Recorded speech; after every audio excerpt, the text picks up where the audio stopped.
Shalom à tous, Projet Cato. Projet Cato, une plateforme en ligne qui fait la promotion ou qui met à votre portée les enseignements chrétiens et principalement ou uniquement les enseignements de l'Église catholique. On reçoit aujourd'hui l'abbé Justin Wabo, qui est prêtre diocésain du diocèse de Goma, qui nous reçoit aujourd'hui ici à l'évêché de Goma autour d'un thème très essentiel qui parle du carême et on va parler de la vie intérieure, défis et bénéfices dans ce monde en mutation. Bienvenue.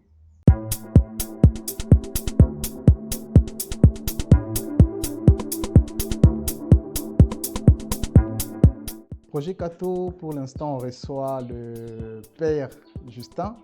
Voilà, on sait, il aimerait bien qu'on l'appelle Abbé Justin. Abbé Justin, bienvenue et merci de nous avoir accueillis ici. Merci Paul, merci beaucoup. Alors c'est là que la question va commencer. C'est quoi la nuance? Abbé ou père? C'est quoi la différence? Déjà, abbé et père, ça dit la même chose. Parce que abbé vient de l'hébreu, abba, qui signifie père. Okay. Mais pour essayer de différencier les prêtres diocésains et les prêtres religieux, on préfère appeler chez nous ici les prêtres diocésains abbé. C'est comme ça que je suis abbé Justin Wabo, parce que je suis prêtre diocésain, du diocèse de Goma. Ok. Alors, prêtre depuis quand? Je suis prêtre depuis le 19 mars 2022, ça fait déjà 3 ans et quelques poussières de jours. Alors, peut-être avant d'entrer directement dans le sujet, comment vous avez découvert qu'il fallait que vous puissiez être prêtre? Comment c'est venu l'idée de devenir prêtre? Une petite historique par rapport à ça. C'est plusieurs choses à la fois, mais ici je retiens un élément, c'est que j'ai eu à étudier dans une école de pères salésiens à Goma, ici à Goma, et j'ai été fortement marqué par la présence du prêtre à l'école, dans la classe, et c'est pas à la récré, et dans différentes activités scolaires et parascolaires. Et c'est peut-être cette présence que j'ai voulu aussi vivre. Je pense que c'est un des points de départ de ma vocation comme prêtre aujourd'hui. Ouais, ouais. Et bien sûr, pour moi aussi, il y avait cette vision. Je me disais, j'aimerais bien être prêtre, mais on dit que c'est pas facile. Le temps n'est pas encore perdu, c'est pas facile, mais il n'y a rien de facile sur cette terre. Il faut combattre Ouais, pour avoir les bonnes choses. voilà. Oui, Alors aujourd'hui, on parle de la vie intérieure. oui.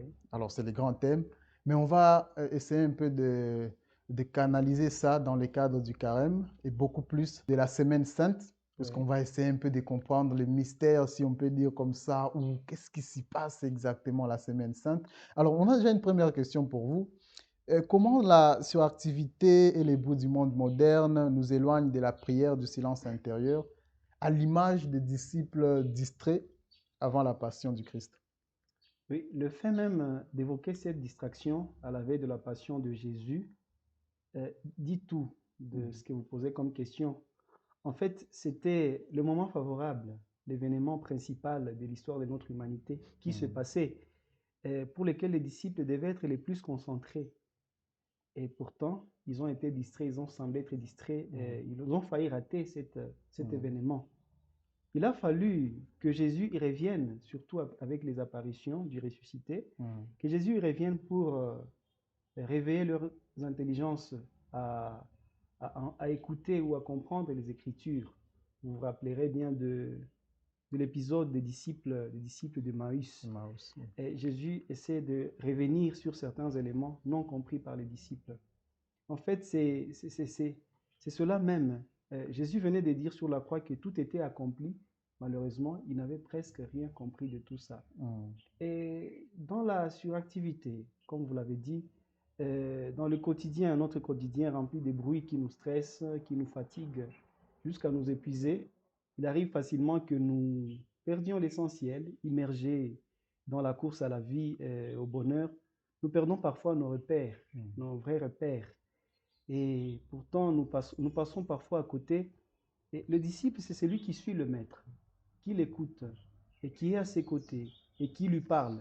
Distrait, il est donc égaré. Il faut donc une révolution. Et cette révolution, appelons ça comme cela, elle passe par le silence intérieur que vous venez d'évoquer, qui n'est pas du tout une simple absence de bruit, et encore moins un silence perdu au lointain de notre être jusqu'à devenir angoisse ou frustration. Non, il ne s'agit pas de ça. C'est d'abord et surtout un silence de présence. Un silence rempli de présence divine et d'écoute de la création, d'écoute du cri de la terre. Un silence attentif à Dieu jusque dans ses murmures, mais aussi attentif à la terre et à tous ceux qui y vivent, c'est-à-dire les hommes et les femmes que nous côtoyons tous les jours. Voilà. Finalement, c'est ce silence qui élève l'âme et qui rend la prière possible, tout dialogue possible. Sans ce silence, tout est monologue. Les moines l'ont peut-être bien compris. Voilà, ouais, ouais. Alors, comment on fait pour, puisque vous venez de parler de moine, j'aimerais juste peut-être introduire, comment on fait? Comment on devient moine et qu'est-ce qui se passe avec eux? Parce qu'on sait, eux, ils sont liés au silence, écartés de tout le monde. C'est comment ils vivent? Comment on devient moine et comment ça se passe? Pour n'avoir pas été moine, peut-être que je ne saurais pas Voilà. tout y répondre jusqu'à vous satisfaire, comme Ouais. vous l'aurez bien voulu. Mm. Mais c'est un style de vie, un mode de vie ou une vocation que nous trouvons parmi les différents styles ou modes de vie que l'on peut avoir dans l'Église. C'est un des trésors, un héritage que l'Église a depuis de longues années, des personnes qui choisissent surtout le silence, dans lequel ils prient et travaillent, dans lequel ils combinent action et contemplation pour la plus grande glorification de Dieu et le salut de l'homme. Ok. Oui. Alors, puisqu'on parle de la Semaine Sainte qu'on est en train d'approcher, la Semaine Sainte, on le rappelle, qui conclut les carêmes et qui nous introduit à la Pâque. Alors, en quoi le Jeudi Saint, avec l'institution de l'Eucharistie ou le lavement des pieds, nous interpelle-t-il sur notre capacité à vivre une foi intérieure authentique malgré les distractions du quotidien? Et mon frère, les jeudis saints rappellent déjà ces belles paroles de Jésus. Vous m'appelez maître et vous avez raison. Faites les uns pour les autres ce que j'ai fait pour vous. Je ne vous appelle plus disciples, vous êtes désormais mes amis. Aimez-vous comme je vous ai aimé. En fait, Jésus élève chaque disciple au rang d'amis et lui demande de faire un peu comme lui, de faire vraiment comme lui, de se recentrer sur le plus grand amour, l'essentiel même qui s'est traduit dans le don total de soi, dans l'Eucharistie, et puis bien sûr dans le geste du lavement des pieds, qui a accompagné l'institution de l'Eucharistie. Un geste, un signe plein d'éloquence, plein d'éloquence. C'est comme s'il appelait les disciples de l'époque, et nous aujourd'hui, disciples de cette époque, et à prendre en main le destin de l'humanité à travers la donation totale, et à agir comme lui, à agir comme sauveur, tous comme sauveurs, et à se fixer finalement sur l'essentiel, cet amour qui sauve, qui soigne, qui libère, cet amour qui n'est plus distrait, mais qui désormais devient bienveillant. Wow. Ok. Alors, le Jeudi Saint, en principe, on a parlé de l'institution de l'Eucharistie.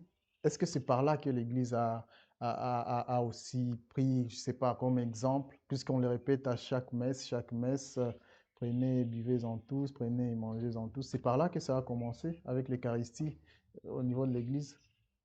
Effectivement, c'est avec les jeudis saints que le Christ institue l'Eucharistie, qu'il crée, qu'il fait l'Eucharistie, qu'il célèbre la première Eucharistie de l'histoire. Et il finit en disant à l'Église ces mots que le prêtre répète tous les jours à la messe: faites ceci en mémoire de moi. Chaque fois que vous mangerez de ce pain et boirez à cette coupe, vous serez en train de rappeler le mystère même de votre salut. Votre salut.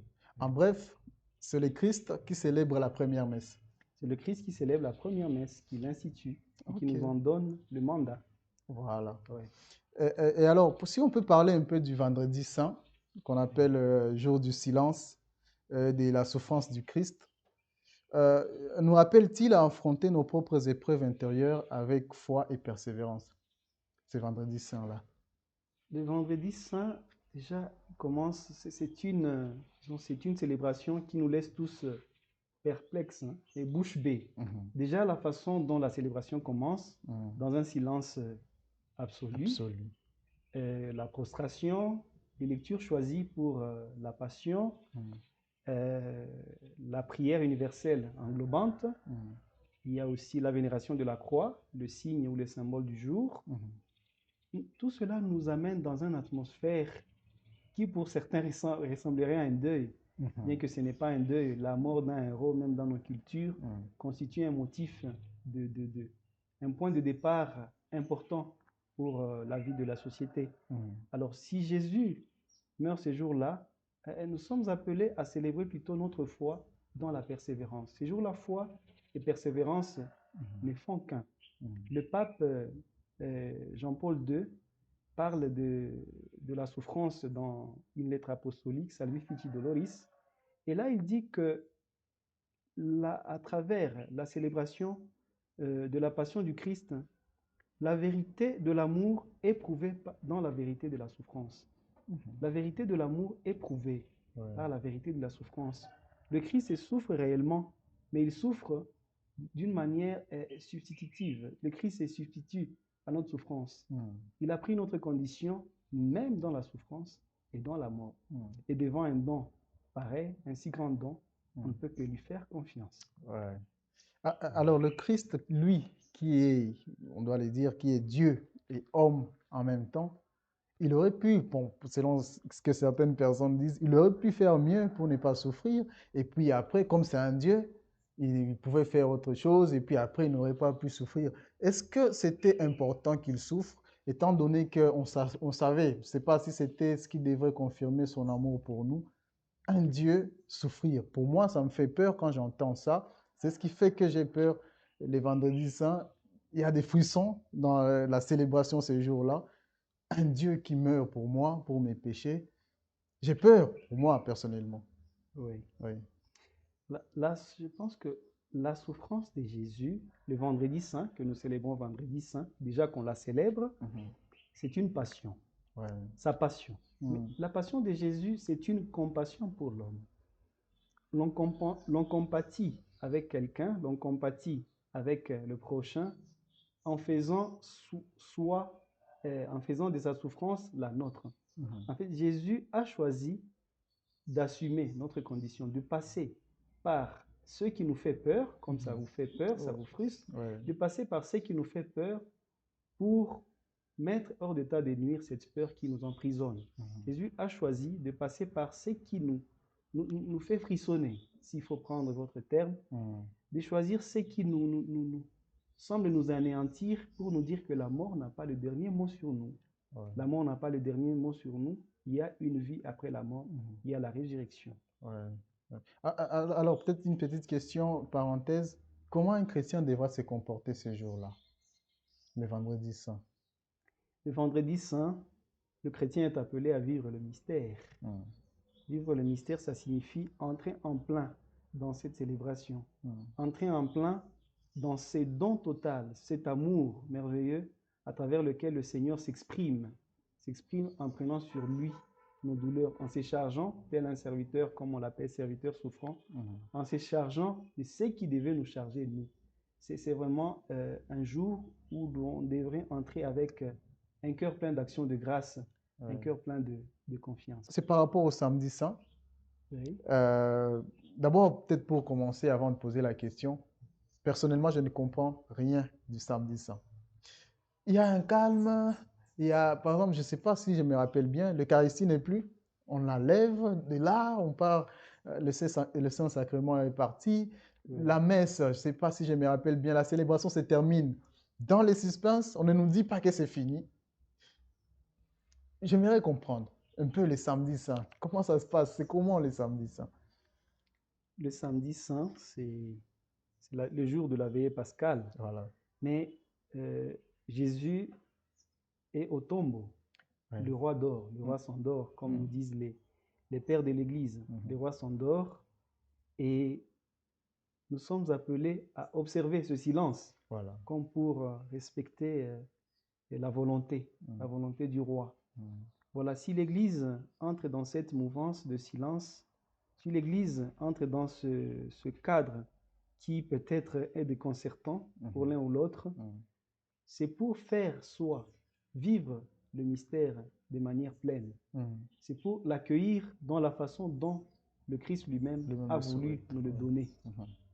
Alors, le samedi saint est un jour d'attente et de vide apparent, comme vous venez de le dire, à travers ce silence-là. Oui. Comment cette journée nous aide-t-elle à comprendre l'importance de la patience et de la confiance dans notre vie spirituelle?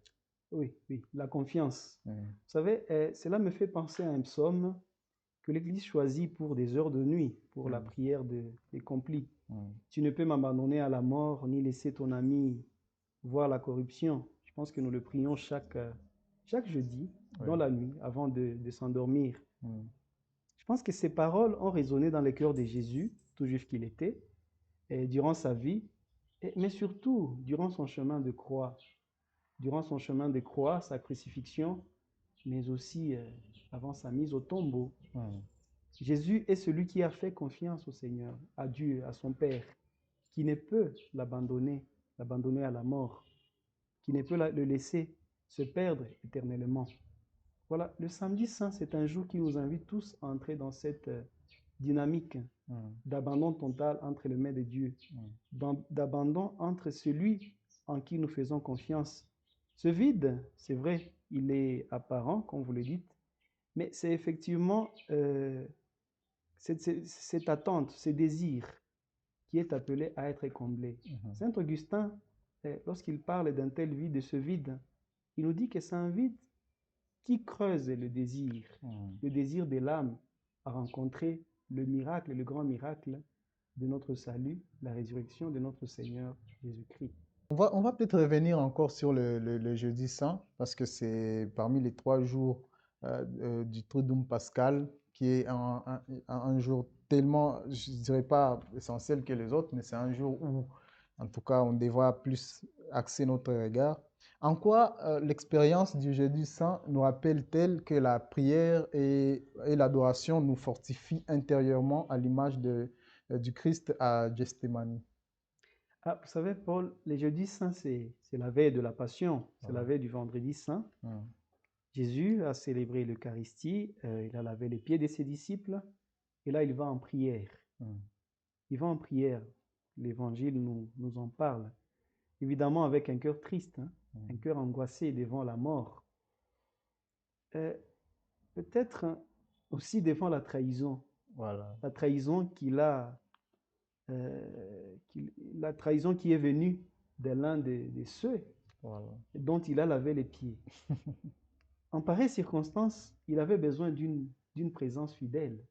D'une présence fidèle. Ses disciples étaient peut-être angoissés aussi par la nouvelle de imminence de la mort qui s'approche, parce que Jésus l'avait déjà annoncé plusieurs fois, et même il venait de l'annoncer à la scène. Ils étaient angoissés. Jésus avait besoin d'une présence un peu plus solide. Et cette présence, on la trouve qu'au ciel, levé, les yeux levés vers le ciel. Et c'est cela même la prière. En pareil moment, il n'y avait pas mieux que la prière. Nous faisons tous un jour ou l'autre l'expérience du découragement, du désespoir, du doute, de la mort, si pas la nôtre, en tout cas la mort d'un proche ou d'un ami. En pareille circonstance, on a l'impression que tout nous tombe, tout le ciel nous tombe sur la tête. Effectivement, c'est à ce moment-là que Jésus nous invite tous et chacun à lever les yeux vers le ciel, à parler au ciel pour avoir beaucoup plus de force, à dire vraiment notre Amen, à dire au Seigneur, c'est vous ma solidité, c'est vous ma solidité. Une autre question, en vous demandant aussi de nous donner peut-être une astuce. Le Christ lui-même qui était fils de Dieu, qui prie son Père, mais nous, on a parfois la flemme de prier. Peut-être une petite astuce, comment on fait pour rester dans un état de prière quotidiennement? Comment on peut faire pour se rassurer qu'au moins j'ai fini une journée, j'ai prié? Là, c'est beaucoup plus pour nous, catholiques. Comment faire tout pour finir au moins une journée en ayant pris un moment de prière? Vous savez, vous avez évoqué le cas de Jésus lui-même qui prie. Ouais, C'est intéressant de voir le Fils de Dieu prier, voilà. prier son Père. Mais c'est effectivement en cela qu'il nous prouve qu'il est vraiment Fils de Dieu. Parce qu'il parle à son Père. Ouais. Il est dans cette intimité avec le Père dont il se sent aimé. Mhm. Il le fait d'abord pour l'intimité, mais aussi pour nous servir, nous, ses disciples, d'exemple, Voilà. pour nous dire que la prière, voilà, ça vaut la peine. Mhm. C'est un élément, ça fait partie de notre vie de fils de Dieu, de notre conscience de fils de Dieu. Alors, comment faire pour être priant? Voilà. La prière, c'est une école. Mhm. Oui. C'est comme quelqu'un qui dirait comment faire pour connaître ou pour être intelligent ou pour être plus intelligent, pour être plus connaisseur. Mhm. Il faut aller à l'école. Voilà. Et à l'école, on apprend de manière progressive. Je pense que nous avons des prières. Nous avons déjà des prières que nous pouvons réciter. Oui. Que nous pouvons réciter depuis la tendre enfance. Le Pater, l'Ave Maria, les gloires au Père, des prières que nous pouvons réciter, que nous avons appris au catéchisme. Celles-là, nous les avons, mais nous avons des situations particulières. C'est à travers ces situations particulières que nous réformulons notre prière. Nous formulons des prières pour un malade, Ouais. pour dire merci au Seigneur, pour les biens qu'il nous a fait. Nous formulons des prières pour demander la paix, pour demander la guérison, Ouais. pour demander, je sais pas, que le Seigneur veuille bien nous donner ce dont nous avons besoin. Mhm. Pour un proche, une personne, la prière Ouais. d'intercession. Mhm. Et voilà, pour dire au Seigneur, tu es digne d'être loué, la prière de louange. Mhm. Pour demander pardon parce que nous avons péché. Voilà, la Ouais. prière, elle s'en va avec les circonstances de notre vie. Ne la cherchons pas très loin. Ouais. Elle est là dans nos circonstances, les circonstances de notre vie. On peut aussi dire qu'il n'y a pas un bon moment pour prier. N'importe quand, on peut prier. Quand on se sent fils, on parle à son Père quand on en a besoin. Mhm. Oui. Mais on dit que les moines ont leur temps bien calculé des prières. Dans les vêpres, les nonnes, tierces, etc., si je ne me trompe pas. Oui. Est-ce que c'est une question de discipline seulement ou c'est que on peut dire que dans ces moments-là, ces prières-là sont beaucoup plus, je dirais pas efficaces, mais je peux peut-être m'emprunter les mots. Oui, des prières calculées, peut-être c'est pas le bon terme. Voilà. Peut-être des moments de prière. Parce que Mhm. le calcul nous fait penser un peu à la mathématique. Il faut passer 15 minutes à la chapelle, il faut passer 10. Mhm. Maintenant, il faut passer 30, pas plus, pas moins. Mhm. Non, je pense qu'ils ont des moments, un peu comme, pas seulement les moines, peut-être ils en ont plus de Mhm. moments de prière, Mhm. et qui scandent la journée. Voilà. Mais c'est des moments choisis Mhm. durant la journée pour sanctifier le temps. C'est comme ça qu'on appelle, c'est le terme technique. Mhm. Pour sanctifier le temps, pour confier au Seigneur qui est l'alpha et l'oméga, celui à qui appartient tout le temps, comme le disons à Pâques lors de la bénédiction du cierge pascal. Et au Seigneur appartient le temps, alors nous remettons le temps entre ses mains, afin qu'il nous le remette déjà béni, qu'il nous le remette déjà sanctifié, qu'il nous le remette afin que nous puissions y déployer notre activité. Mhm. C'est des moments où nous essayons de sanctifier le temps pour donner place au Seigneur afin qu'il puisse nous les rendre déjà remodelés. Ouais. Voilà, peut-être une dernière question avant de conclure. On va poser la question par rapport à la résurrection maintenant. Je pense que c'est au matin de Pâques, la résurrection du Christ au matin de Pâques et la victoire ultime sur la mort. Comment cette expérience peut nourrir notre propre vie intérieure et nous aider à persévérer malgré les épreuves? Voilà, oui, en fait, le mot espérance, c'est un mot qui inspire actuellement notre année jubilaire qui est sous le signe de l'espérance. La résurrection du Christ, c'est le triomphe de la vie, le triomphe de la vie sur la mort et le péché. Et cette victoire qui lie éternité et vie et nous amène bien sûr à l'espérance, mais c'est cette espérance justement propulsée par la victoire définitive du Christ sur la mort et la douleur qu'elle amène avec elle. Que là où il y a mort, il y a toujours cette douleur. Et voilà, la Pâque vient nous redonner des forces, justement comme pour nous dire qu'après la mort, ou bien en dépit des épreuves et même de la mort, il y a un après, Voilà. un après merveilleux. Voilà, la Pâque, c'est ce moment à travers lequel nous espérons que Dieu a le dernier mot sur tout ce qui nous tourmente, et particulièrement la mort. Ce qui nous tourmente de manière personnelle et communautaire, tout cet avenir-là, tout cet avenir que la Pâque nous ouvre, vient comme pour nous donner un peu plus de consolation. L'avenir n'est plus sombre ou pessimiste, mais il devient plutôt lumineux et suffisamment optimiste pour que nous puissions y entrer plein de joie et plein de sérénité. Alors, on dit la Pâque, c'est la plus grande fête chrétienne, puisque le Christ est ressuscité, puisqu'on dit aussi que sans ça, notre foi serait vaine. Oui. J'aimerais un peu comprendre ça aussi. Oui. Oui. Oui, vous savez, ça c'est Paul qui le dit. Voilà. Oui. Sans la résurrection du Christ, notre foi serait vaine. Oui. Déjà, s'il faut y aller avec Paul, avec la pensée de Paul, ou bien avec la culture de Paul, la culture religieuse pour les Juifs, le pharisien qui connaît bien les Écritures et qui essaie de les suivre à la loupe, s'il faut exagérer. Paul sait que la crucifixion, dans la conception juive déjà, c'est une malédiction, la crucifixion en soi. Elle est vue comme malédiction déjà à partir du livre du Deutéronome. Et donc quand Paul parle du Christ ressuscité, qui donne à notre foi la force dont elle a besoin, il signifie que, et pour les Juifs, il voudrait démontrer en fait la beauté même de la foi en Jésus-Christ. Cette foi qui traverse, qui va au-delà de ce qui est vu comme malédiction, qui a fait de la malédiction un chemin vers la plus grande bénédiction qui puisse exister.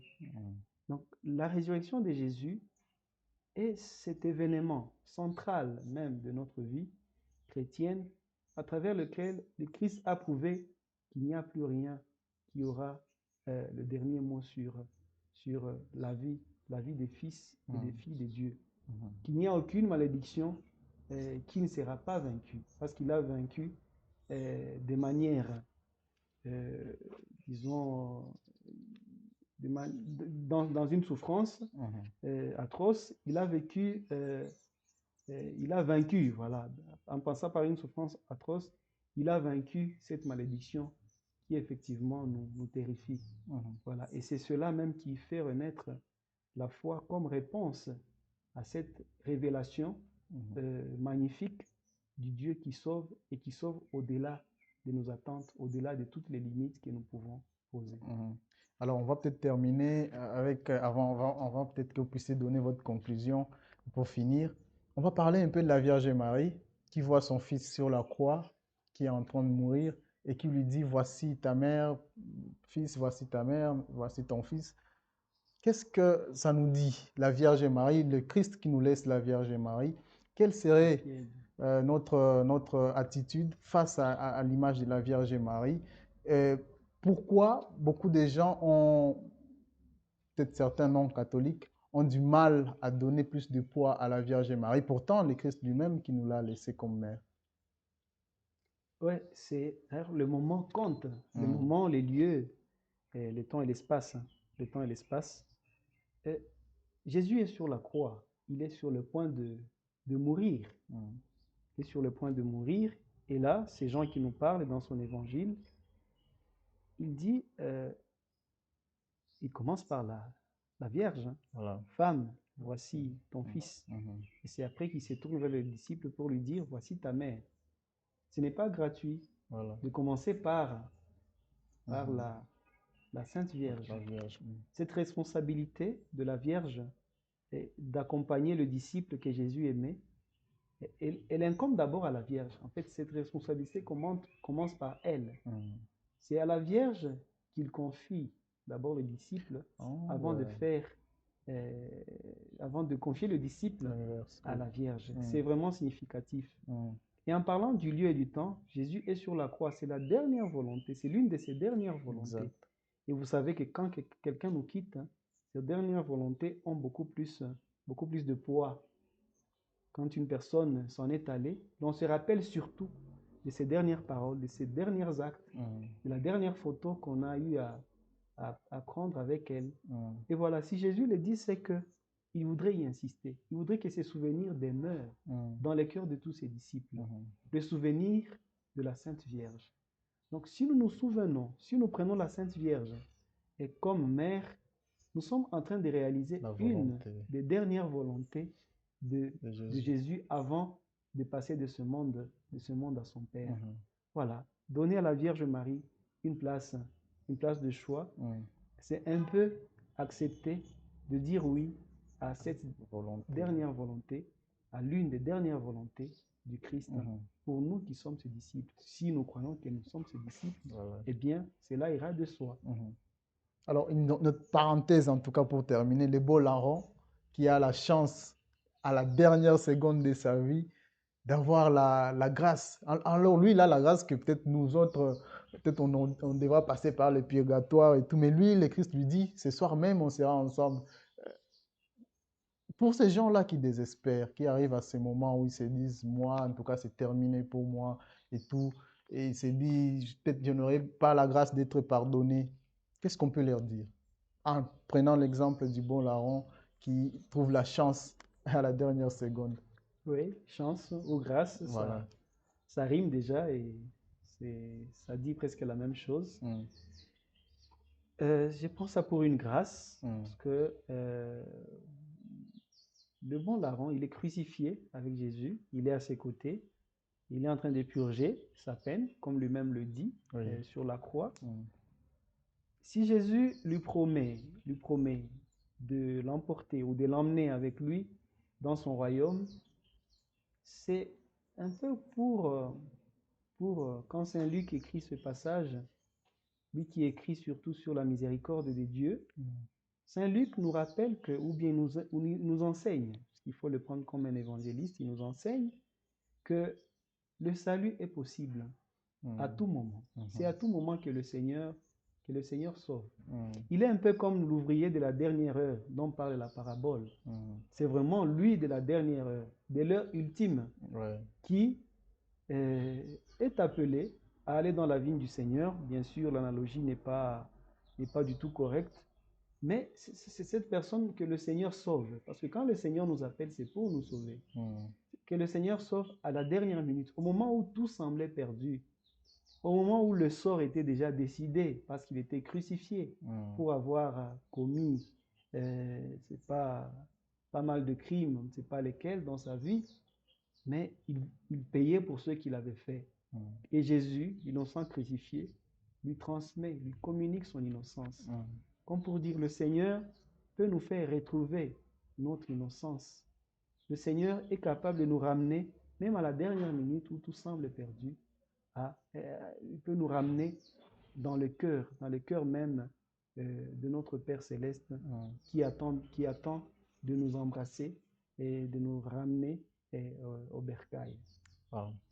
Alors là, on a terminé. Vous avez un dernier mot, conclusion pour finir? En fait, le Triduum Pascal, c'est un tout. Puisque nous avons parlé du Triduum Pascal, c'est un tout qui renforce renforce notre vie intérieure de manière significative. C'est en fait un moment fort qu'il nous faut vivre avec piété, avec beaucoup de piété, avec présence, avec ferveur. Parce que c'est un signe d'amour à accueillir à cœur ouvert. Un signe d'amour, une déclaration ouverte d'amour du Seigneur à notre égard. Saint Augustin nous dit, aime et fais ce que tu veux. Si tu parles, parle par amour. Si tu marches, si tu te comportes, comporte-toi par amour. Tout ce que tu feras par amour aura du sens. Et il nous souffle cela parce que si nous modelons nos actions sur l'amour, à travers le mystère pascal, cet amour qui nous est donné, nous serons aussi capables de répondre aux différentes sollicitations du monde, mais aussi et surtout à répondre à l'amour de Dieu par l'amour. Et tous nos agissements seront sacrifices agréables aux yeux de Dieu, des sacrifices qui sauvent. Donc le fruit de l'arbre de la vie mûrit bientôt à Pâques, dans la Semaine Sainte, à nous de les cueillir. Alors, Monsieur Abbé Justin Wabo, merci pour votre accueil. On le rappelle, on a été accueillis aujourd'hui pour un premier numéro à l'évêché de Goma. Personnellement, je n'étais pas encore arrivé ici. C'est une chance, une grâce d'être là aujourd'hui. Et monsieur l'abbé Wabo a accepté de nous accueillir pour ce numéro. On vous fixe rendez-vous pour un prochain numéro. Peut-être ça sera encore avec lui ou avec un autre prêtre. Sinon, restez connectés sur nos pages Projet Cato. Merci.